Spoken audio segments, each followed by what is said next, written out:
Welcome back. या व्हिडिओमध्ये आपण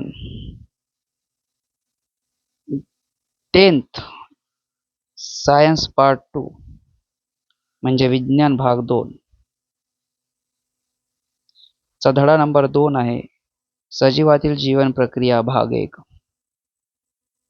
यामधील आपण पुस्तकातील पेज 16-17 वरील माहितीवर काही प्रश्न बघणार आहोत आणि त्यांची उत्तरे बघणार आहोत. याआधी मी 80 क्वेश्चन तुम्हाला दिले होते. आता 81 पासून पुढील क्वेश्चन बघा.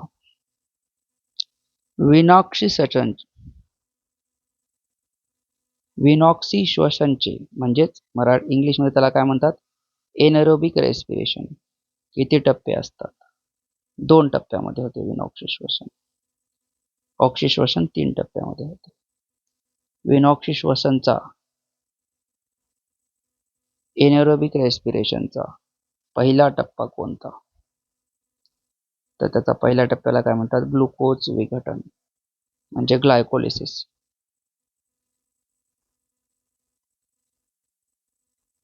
विनॉक्सी श्वसनचा म्हणजेच एनएरोबिक रेस्पिरेशनचा दुसऱ्या टप्प्याला काय म्हणतात? त्याला किण्वन म्हणतात. 2च टप्पे असतात. दुसऱ्या टप्प्याला किण्वन म्हणतात म्हणजेच फर्मेंटेशन. प्रश्न क्रमांक 84. किण्वनला म्हणजेच फर्मेंटेशनला इंग्लिशीत काय म्हणतात तेच म्हणतात. फर्मेंटेशन त्याचं नाव आहे. किण्वनामध्ये म्हणजेच फर्मेंटेशनमध्ये पायरुविक आम्ल म्हणजे पायरुविक ॲसिड चे कशात रूपांतरण होते? एक तर अल्कोहोलमध्ये होते, नाही तर लॅक्टिक ॲसिडमध्ये होते. ईस्टमध्ये कोणते उत्पादन तयार होते? ईस्टनं जर किण्वन केलं तर मात्र अल्कोहोल तयार होते. ईस्ट प्राण्यानं किण्वन केलं तर अल्कोहोल तयार होते. आणि स्नायूमध्ये जे किण्वन होते, स्नायूमध्ये विनॉक्सी श्वसनमुळे कोणते आम्ल तयार होते?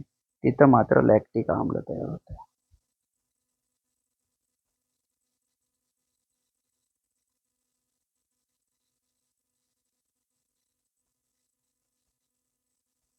लॅक्टिक आम्ल साचल्यामुळे स्नायूमध्ये काय वाटते? त्यामुळे माणसाला थकवा येते. त्याला इंग्लिशमध्ये थकव्याला फटीग म्हणतात.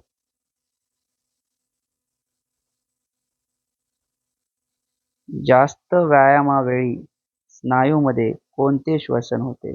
जेव्हा खूप जास्त व्यायाम करतो त्या टाइमला कोणते श्वसन होते? स्नायूमध्ये विनॉक्सी श्वसन होते आणि त्यामध्ये लॅक्टिक आम्ल साठवले जाते. विनॉक्सी श्वसनला काय म्हणतात? Anaerobic respiration.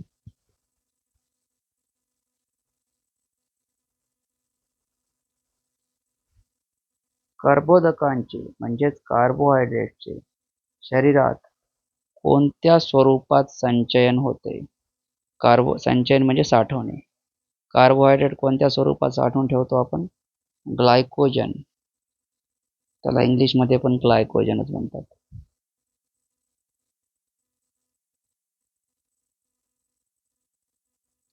ग्लायकोजन कोठे साठवले जाते? प्रथिनांचे म्हणजे प्रोटीन्सचे मूलभूत घटक कोणते? प्रथिने कशांपासून बनलेली असतात? अमिनो आम्ले. त्यांनाच अमायनो ॲसिड्स म्हणतात. प्रथिने म्हणजेच प्रोटीन्स पचल्यावर काय तयार होते? बघा, प्रथिने ज्याच्यापासून बनले असते तेच तयार होते. म्हणजेच काय तयार होते? अमिनो ॲसिड तयार होतात. प्रथिनांपासून प्रति ग्राम किती ऊर्जा मिळते? तर 1 ग्राम प्रथिनांपासून 4 किलो कॅलरी ऊर्जा मिळते.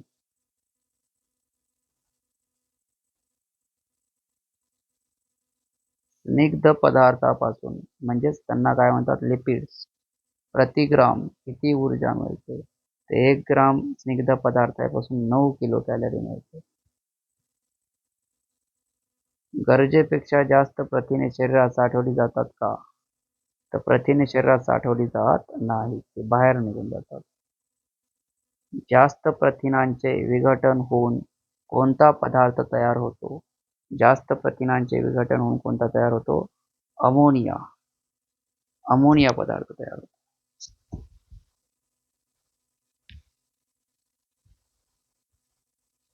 एक 98वा प्रश्न बघा. गरज असल्यास प्रथिनांचे रूपांतर कशात होऊ शकते? जेव्हा गरज लागते तेव्हा प्रथिनांचे रूपांतर कशामध्ये होते? ग्लुकोजमध्ये. त्यालाच काय म्हणतात? ग्लुकोनिओजेनेसिस.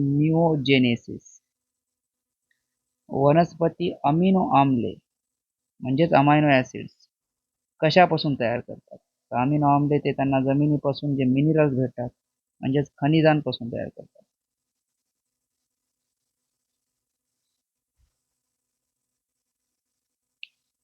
जगातील सर्वाधिक प्रमाणात आढळणारे प्रथिन म्हणजे कोणते? रुबिस्को, जे झाडामध्ये भेटते. रुबिस्को जे आहे ते सगळ्यात जास्त प्रमाणात आढळतं. हे झाले आता खूप सोपे लेवलचे.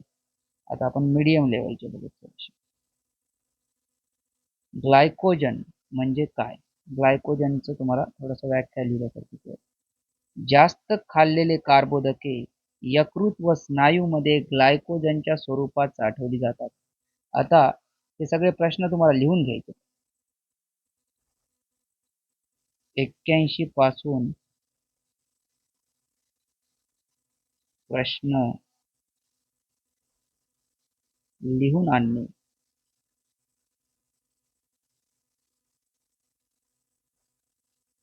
अमिनो आम्लांचे म्हणजेच अमायनो ऍसिडचे शरीरातील महत्व काय? तर अमिनो आम्लापासून शरीरात आवश्यक प्रथिने तयार होतात. तुमच्या सगळं शरीरात प्रथिनांपासून बनलेलं असते. प्रथिने बनवायला अमिनो ऍसिड्स लागतात.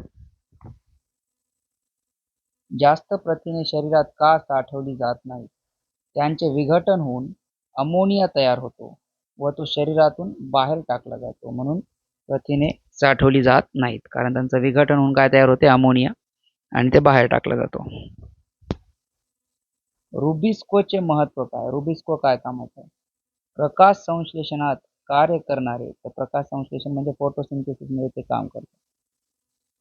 फोटोसिंथेसिस. व पृथ्वीवरील सर्वाधिक प्रमाणात आढळणारे प्रथिन म्हणून ते फेमस आहे रुबिस्को. स्निग्ध पदार्थांचे कार्य काय? ऊर्जा देणे, पेशी पटल तयार करणे व संप्रेरक म्हणजेच हार्मोन तयार करणे. फॉस्फोलिपिड चे कार्य काय? पेशीच्या पेशी पटलाच्या निर्मितीसाठी आवश्यक असते. फॉस्फोलिपिड लिपिडचा एक प्रकार असतो फॉस्फोलिपिड, जे पेशी पटल म्हणजे त्याला काय म्हणतात? पेशी पटलला सेल मेम्ब्रेन तयार करतात.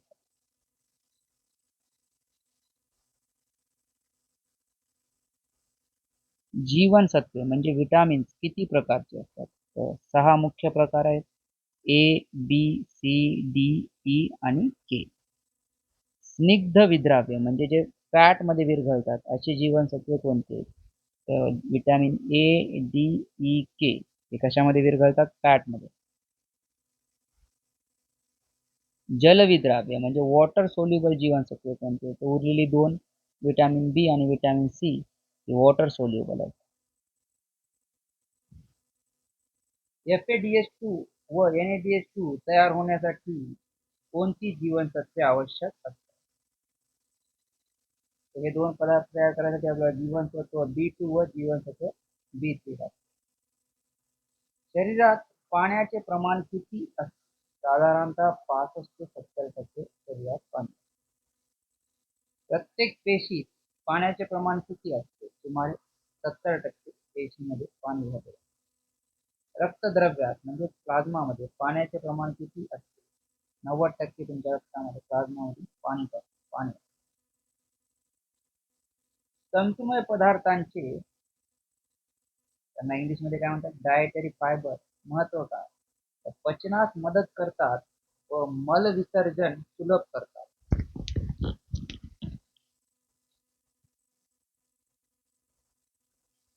पेशी विभाजनाला म्हणजे सेल डिव्हिजनला जीवन प्रक्रिया का म्हणतात? कारण शरीराची वाढ करणे, पुनर्निर्मिती करणे व प्रजननासाठी ते आवश्यक एक जीवन प्रक्रिया आहे म्हणून. पेशी विभाजनाचे म्हणजे सेल डिव्हिजनचे मुख्य 2 प्रकार कोणते? एक आहे सूत्री विभाजन, त्याला मायटॉसिस म्हणतात, व दुसरा आहे अर्धसूत्री विभाजन, त्याला काय म्हणतात, मिओसिस. मायटॉसिस कोणत्या कोणत्या पेशींमध्ये होते, कुठे होते? त्यांना कायिक पेशीमध्ये होते, म्हणजे सोमॅटिक पेशीमध्ये, म्हणजे शरीराच्या सगळ्याच पेशीमध्ये फक्त जर्म सेल सोडून. मिओसिस कोठे होते? तर मिओसिस जनन पेशीमध्ये होते, म्हणजे जर्म सेल. जसं मेलमध्ये जर्म सेल कोणते असतात? स्पर्म. आणि फिमेलमध्ये कुठं असते? तर ओवा. हे जे बनतात ते मिओसिसनं बनतात. जखम भरून येण्यासाठी कोणते विभाजन होते? तर जखम भरून येण्यासाठी काय होते? सूत्री विभाजन, म्हणजेच काय होते? मायटॉसिस होते. नवीन सजीव निर्मितीसाठी कोणते विभाजन आवश्यक आहे? नवीन प्राणी तयार करायसाठी अर्धसूत्री विभाजन, म्हणजेच काय करायचे? मिओसिस. तिसरी लेवल आहे आपली हार्ड लेवल, जे की 10वीच्या बोर्डसाठी आणि नीट फाउंडेशनसाठी तुम्हाला कामाला येते. इथं मी तुम्हाला 10 क्वेश्चन बनवून दिले, ते पण तुम्ही लिहायचे. एरोबिक रेस्पिरेशन व एनएरोबिक रेस्पिरेशन मधील मुख्य फरक काय? मेन फरक काय? तर एरोबिक रेस्पिरेशन मध्ये कशाची आवश्यकता असते? ऑक्सिजन आवश्यक असतो. तर एनएरोबिक रेस्पिरेशन मध्ये ऑक्सिजन शिवाय ऊर्जा मिळते. जास्त व्यायाम करताना स्नायूमध्ये वेदना का होतात? कारण जेव्हा जास्त व्यायाम करतो तेव्हा स्नायूमध्ये लॅक्टिक आम्ल साचल्यामुळे जास्त व्यायाम करताना स्नायूमध्ये वेदना होतात. शरीरात ऊर्जा संचयाचे 2 प्रमुख प्रकार कोणते आहेत? तर ग्लायकोजन एक साठवून ठेवतो आपण, नाही तर मग काय साठवून ठेवतो शरीरामध्ये? स्निग्ध पदार्थ म्हणजे लिपिड्स साठवून ठेवतो. प्रोटीन प्रथम कोणत्या घटकात रूपांतरित होते? प्रोटीनचं कशात रूपांतरण होते पचल्यावर? अमिनो आम्ले म्हणजेच अमायनो ऍसिड मध्ये होते. लिपिड्सचे पचन होऊन कोणते पदार्थ तयार होतात? लिपिड्स पचल्यानंतर त्याचं रूपांतरण मेदाम्ले, म्हणजे त्यांना इंग्लिशमध्ये फॅटी ऍसिड्स म्हणतात, व ग्लिसरॉल, त्याला इंग्लिशमध्ये ग्लिसरॉलच म्हणतात. या 2 पदार्थांमध्ये लिपिड्सचं रूपांतरण होते. शरीरात सर्वाधिक ऊर्जा कोणत्या घटकांपासून मिळते? सगळ्यात जास्त ऊर्जा म्हणजे 1 ग्राम फॅट्सला किती ऊर्जा भेटते तुम्हाला? 9 किलो कॅलरी. म्हणजे सगळ्यात जास्त ऊर्जा कशामधून भेटते? स्निग्ध पदार्थ म्हणजे फॅट्स मधून भेटते. जास्त खाल्लेले कार्बोदके शरीरात कोणत्या 2 ठिकाणी साचतात? एक तर कुठं जाऊन साचतात? यकृतमध्ये ग्लायकोजनच्या स्वरूपात, आणि स्नायू म्हणजेच मसलमध्ये जाऊन साठवून ठेवल्या जातात. FADH2 आणि NADH2 यांना काय म्हणतात? यांना कोएन्झाइम्स म्हणजे सहविकरे म्हणतात. मायटॉसिसचे मुख्य कार्य काय? मायटॉसिसचं काय काम आहे? की शरीराची वाढ बनवण्यासाठी नवीन पेशा बनवणे, वाढ करण्यासाठी, जखमा भरून येण्यासाठी नवीन पेशा बनवणे, व पेशींची संख्या वाढवणे, हे त्यांचे कार्य आहे मायटॉसिसचं. शेवटचा प्रश्न आहे, मिओसिसचे मुख्य कार्य काय आहे? तर जननपेशी तयार करणे व गुणसूत्रांची संख्या अर्धी करणे. जननपेशी म्हणजेच स्पर्म आणि एक सेल या तयार करायच्यात, आणि गुणसूत्र जेवढे आहेत त्याच्या अर्धे करणे,